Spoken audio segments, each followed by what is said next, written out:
Hello students, very good morning to all. Student, today we are going to read about the next Mughal emperor Aurangzeb. Aurangzeb was the last great Mughal emperor. After Aurangzeb, the Mughals that were come were weak and incompetent. Student, in previous class we had read about Aurangzeb's father Shah Jahan. Aurangzeb was Shah Jahan's third son and he seized the throne and had all his brothers executed after the succession struggle. Aurangzeb Shahjahan का third सन था, तीसरा बेटा था और उसने सिंहासन को पाने के सिंहासन पे अपना कब्जा कर लिया था और अपने सभी भाइयों को मार दिया था, किल्ड कर दिया था। ठीक है, एक सक्सेशन स्ट्रगल में, आफ्टर द सक्सेशन स्ट्रगल मतलब उत्तराधिकारी बनने के लिए जो स्ट्रगल हुआ, उन चारों भाइयों में संघर्ष हुआ। ठीक है, और उसमें औरंगजेब ने अपने तीनों भाइयों को मार दिया। हालांकि जो औरंगजेब था वो लास्ट ग्रेट मुगल रूलर था, मुगल एम्परर था, क्योंकि उसके बाद जितने भी मुगल शासक आए वो सभी कमज़ोर थे और राज्य चलाने के कह सकते हैं राज्य चलाने के काबिल नहीं थे, उतना ज़्यादा कॉम्पिटेंट नहीं थे, उनके अंदर कंपटीशन नहीं था, वो उतने ज़्यादा स्ट्रॉन्ग नहीं थे। Aurangzeb read and wrote in Arabic, Persian and Turkic language। Aurangzeb जो था वो लिखता पढ़ता जो था वो अरेबिक, पर्शियन और टर्किक लैंग्वेजेस में पढ़ता था। He was also trend in the art of calligraphy, और उसको कैलीग्राफी मीन्स होता है कि सुंदर लिखावट में लिखना या आपका हाथों से लिखना, इस आर्ट में भी वो काफ़ी अच्छे से ट्रेंड था। He was a devote Sunni Muslim. Devote means होता है कट्टर। ठीक है, वो कट्टर सुन्नी मुस्लिम था, मतलब इस्लाम को बहुत ज़्यादा प्रेफरेंस देता था। He led a very much discipline life according to Islamic laws. वो बहुत ही अनुशासन पूर्ण जीवन को जीता था, जितने भी इस्लाम में जो नियम लिखे हैं उनके अनुसार अपनी लाइफ को अपने लाइफ स्पेंड मतलब अपने जीवन को उसी तरीके से चलाता था। He dressed and ate very simply, वो बहुत ही सिंपली कपड़े पहनता था। जैसे बाकी मुगल एम्पर हुए, काफ़ी ज़्यादा उनको शान शौकत से रहना पसंद था, लेकिन वो बहुत ही सिंपली भोजन करता था, सिंपली खाना खाता था और सिंपली ड्रेस्ड करता था।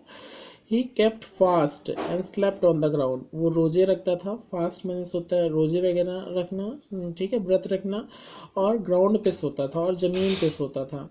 He prayed 5 times a day, वो दिन में जैसे कि मुस्लिमों में 5 टाइम्स नमाज की जाती है, वैसे ही वो 5 बार प्रेयर करता था एक दिन में। And dislike music and dancing as there are forbidden in Islam, और उसे डांसिंग और म्यूज़िक जो था ये उसको नापसंद करता था, क्योंकि ये सब इस्लाम में, इस्लाम धर्म में इन सबको लोग मना किया गया है, इसमें इस्लाम धर्म में इनको करने को मना किया गया, इसलिए वो इसे डिसलाइक करता था। He felt that the foremost duty of a Muslim emperor was to promote Islam and establish Islamic supremacy in his empire. उसने ये महसूस किया कि जो उसकी मेन ड्यूटी है मुस्लिम एम्परर की, किसी भी मुस्लिम सम्राट की जो मेन ड्यूटी है, मुख्य जो उसका कर्तव्य है, वो ये है कि वो इस्लाम को प्रमोट करे, इस्लाम को बढ़ावा दे और अपनी इस्लामिक सुपरमेसी मतलब अपने एम्पायर में, अपने साम्राज्य में इस्लाम को ही सर्वोच्च दर्जा दिलाए, मतलब इस्लाम को ही फैलाए। Aurangzeb did not use the state money for personal expenses and stitched caps and made copies of the Quran to earn money for personal expenses। देखिए, औरंगजेब इस जो राज्य का धन था वो अपने पर्सनल खर्चों के लिए नहीं यूज़ करता था, वो खुद से टोपियाँ सिलता था और कॉपीज़ कुरान की बनाता था पैसे अर्न करने के लिए, अपने पर्सनल खर्चों के लिए। ये औरंगजेब के बारे में बताया गया कि वो जो राज्य का पैसा था उसका यूज़ नहीं करता था। He was intolerant towards all other religions. देखिए, वो बाकी सभी रिलीजन्स के प्रति इनटॉलरेंट था, मतलब उसे दूसरे धर्मों का उतना सम्मान वो नहीं करता था। जैसे हिंदू धर्म काफ़ी कट्टर था, वो केवल मुस्लिम धर्म का ही ज़्यादा सम्मान करता था। He imposed the hated jizya tax and the pilgrimage tax again. देखिए जजिया टैक्स को बाकी मुगल एम्परर्स ने हटा दिया था, जैसे अकबर ने हटा दिया था। ठीक है, ये जजिया टैक्स क्या था, जो नॉन हिंदूज सॉरी जो नॉन मुस्लिम्स पे लगता था, मतलब जो लोग मुस्लिम्स नहीं थे ये टैक्स उन पे लगाया जाता था, जजिया टैक्स। और पिलग्रिम और यात्रा का जो टैक्स लगता था ये भी हिंदुओं पे ही लगाया जाता था। तो ये सब तो सब मुगल एम्परर ने बंद करवा दिया था। लेकिन जब औरंगजेब आया तो इसने फिर से इस टैक्स को शुरू कर दिया। Also Hindu traders had to pay commodities tax while the Muslim traders were exempted from the tax. अब जो हिंदू व्यापारी होते थे उनको जो सामान वो ले आते थे उसका भी टैक्स देना पड़ता था, जबकि जो मुस्लिम ट्रेडर्स थे, मुस्लिम व्यापारी थे, उनको इस टैक्स में छूट मिली थी। He excluded Hindus from public office and destroyed their schools and temples. Aurangzeb ने क्या किया, हिंदू जो थे उनको पब्लिक ऑफिस से, मतलब जो जनता के ऑफिस वगैरह थे उनसे उनको हटा दिया और उनके स्कूल और टेम्पल्स को नष्ट कर दिया था औरंगजेब ने।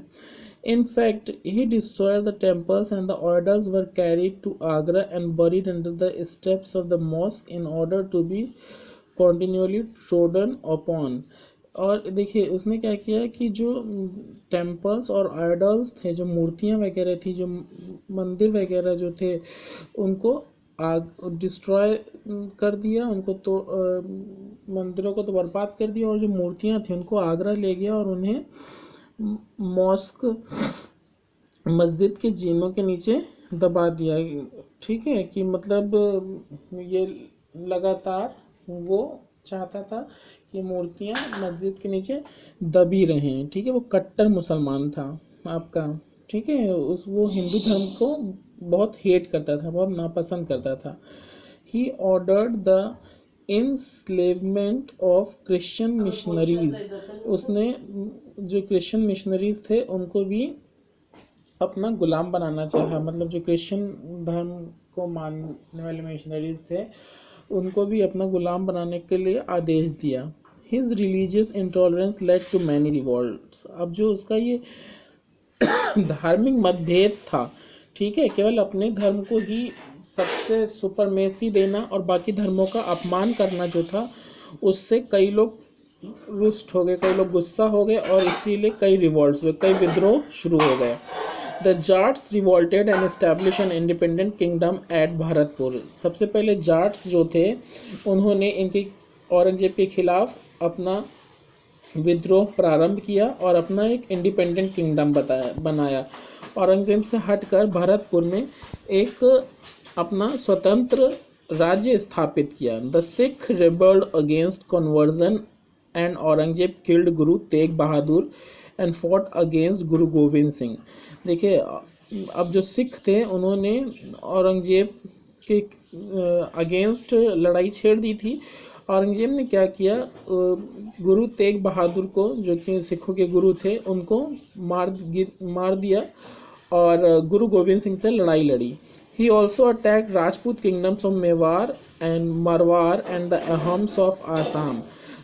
औरंगजेब ने राजपूत किंगडम, जबकि अब तक जो मुगल हुए वो सब राजपूतों के फ्रेंड हुआ करते थे, वो राजपूतों से फ्रेंडली रिलेशन रखते थे, जैसे अकबर था, फिर उसके बाद जहांगीर था, ये सब राजपूतों से अच्छे रिलेशन रखते थे। लेकिन औरंगजेब ने इन सब पे भी अटैक किया और अहोम्स जो थे आसाम के, उन पर भी अटैक कर दिया। The Marathas rebelled under the leadership of Shivaji. फिर और औरंगजेब की लड़ाई मराठास से भी हुई। ठीक है, मराठा जो कि शिवाजी के अंडर आर्मी थी, वो उनसे भी विद्रोह हुआ। These revolts had an adverse effect on the economy, peace and military strength of the Mughal empire. ये जो इतने विद्रोह हुए औरंगजेब की, ये विद्रोह होने का कारण था कि औरंगजेब का ये दूसरे धर्मों का अपमान करना। ठीक है, ये दूसरे धर्मों को जो अपमान करता था उसी की वजह से हिंदू धर्म का खास तौर पे उसने अपमान किया, उनके मंदिरों को तोड़ा वगैरह। इससे जो था काफ़ी रिवॉल्ट्स हुए, काफ़ी विद्रोह हुए, जिससे क्या हुआ, एक जो प्रभाव था वो उसकी इकोनॉमी पे पड़ा, ठीक है, उसके अर्थव्यवस्था पे पड़ा, शांति पे पड़ा, और उसकी जो मिलिट्री स्ट्रेंथ जी, उसकी जो मिलिट्री ताकत थी, यानी उसकी जो सैन्य शक्ति थी मुगल एम्पायर में, वो धीमे धीमे कम होती चली गई। उसके आगे देखिए, he considered building monuments as a wasteful expense. Aurangzeb मानता था कि जो ये मॉन्यूमेंट्स हैं, मतलब ये जो पुरानी इमारतें, ये जो हिस्टोरिकल इमारतें बनती हैं, ठीक है, ये जो ऐतिहासिक इमारतें जितने भी मुगल एम्पर थे जो बनवाते थे सब, जैसे शाहजहां ने बनवाया काफ़ी, ताजमहल वगैरह, उसको लगता था औरंगजेब को कि ये सब बर्बादी है, ये रुपयों की बर्बादी है, वेस्टफुल एक्सपेंस है, मतलब ये खर्चे बेफालतू में लोग करते हैं, मतलब फालतू में करते हैं, इनका कोई मतलब नहीं है ये मॉन्यूमेंट्स को बनाने का, ठीक है। ही built religious monuments like the Eidgah in Mathura, the Pearl Mosque inside the Red Fort, and Badshahi Mosque at Lahore, which is the fifth largest mosque in the world to this day. उसने कुछ धार्मिक monuments ही बनवाए, धार्मिक ऐतिहासिक इमारतें बनवाई, और बाकी उसको लगता था कि ये इमारतें वगैरह बनवाना, ये सुंदर सुंदर किले वगैरह बनवाना, ये सब फजूल खर्ची है, ठीक है। तो उसने कुछ धार्मिक मॉन्यूमेंट्स बनवाए, जैसे कि ईदगाह बनवाया मथुरा में, पियर्ल मॉस्क बनवाया था रेड फोर्ट के अंदर, ठीक है, लाल किले के अंदर, और शाही मस्जिद लाहौर में बनवाई थी, जो कि 5वीं बड़ी मस्जिद है इस वक्त पूरे संसार में, 5th लार्जेस्ट मॉस्क कहा जाता है उसे, ठीक है। थ्रू आउट हिज राइजन, अपने पूरे टाइम पीरियड, राइजन मतलब अपने पूरे समय काल, मतलब जो उसका टाइम पीरियड चला, ठीक है, उसमें he expanded the empire in all directions, उसने एम्पायर एम्पायर को हर डायरेक्शंस में बढ़ाया। His expansionist policy had both political and religious motives, उसकी जो ये राज्य बढ़ाने की जो पॉलिसी थी, नीति जो थी, वो राजनैतिक और धार्मिक मोटिव्स दोनों रखती थी। His conquest expanded the Mughal empire to its greatest size, उसके जो आक्रमण थे उसने मुगल एम्पायर को काफ़ी महानतम आकार में बढ़ाया। In the initial years of his Ryzen he annexed many kingdoms in the north, अपने जब शुरुआत, जैसे ही उसने राज्य करना शुरू किया, उसका समय काल स्टार्ट हुआ औरंगजेब ने, उसने बहुत से नॉर्थ में किंगडम्स जो थे, नॉर्थ में उत्तर के जितने भी राज्य थे उन सब पर अपना कब्जा कर लिया था। He then turned southwards and annex the kingdom of Bijapur and Golconda, फिर उसके बाद वो साउथ की तरफ बढ़ा और उसने बीजापुर और गोलकोंडा के जितने भी राज्य थे उनके ऊपर अपना कब्जा कर लिया। His battle was the with the Marathas continued and he stayed in the Deccan for many years. उसका जो युद्ध था वो मराठा से लगातार चला, और यानी शिवाजी से, और उसने डेक्कन पे बहुत सालों तक की राज्य किया। He was unable to return in Delhi and died in Ahmednagar in 1707. फिर वो दिल्ली वापस नहीं लौट पाया, और उसकी जो डेथ थी वो अहमदनगर में 1707 में हो गई। Before he died he realised his errors and wrote about them to his son. देखिए, मृत्यु के होने से पहले, मरने से पहले, उस औरंगजेब को अपनी गलतियों का एहसास हो गया था, ठीक, कि उसने कितना गलत किया हिंदुओं के साथ और बाकी धर्मों के साथ, उसने कितना गलत किया, ये सब उसको रियलाइज्ड हो गया था, इस सब का उसे एहसास हो गया था, और इसी सब के बारे में उसने अपने बेटे को लिखा। He left behind a crumbling empire, a bankrupt government and an insufficient administration.